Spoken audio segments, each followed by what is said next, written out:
Okay, hey y'all, it's Miss McCullough. I am here today to show you how to take your data table and plug your data into the formula to solve for energy in joules per gram.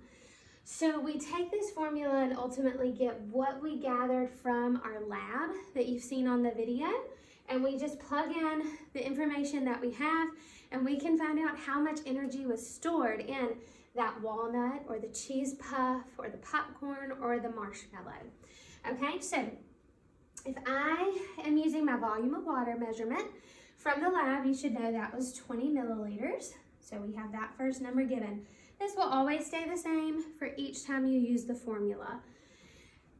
Times our change in the temperature. Now for change in the temperature, we take our final water temperature and subtract the initial water temperature because we want to see how much it grew, by how many degrees. So that should be 85 minus 18, which gives us 67. So there was a 67 degree temperature change.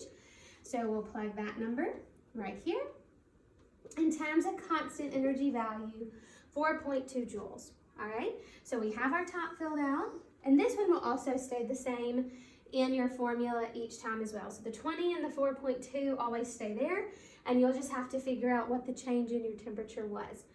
Then we divide that by the mass of the food, which was 2.8 grams. And this was joules up here. Okay, now when you take your calculator, you plug all this in. Remember, order of operations. We're multiplying across the top, getting the top number, and then dividing that by the bottom number, and that gives us 2010 joules per gram. Now on your quiz, I just need the numerical entry, okay? So this is the first question if you want to go ahead and get that input, and then work through the formula just like this for the next pieces of food, like we just did the walnut. Alrighty.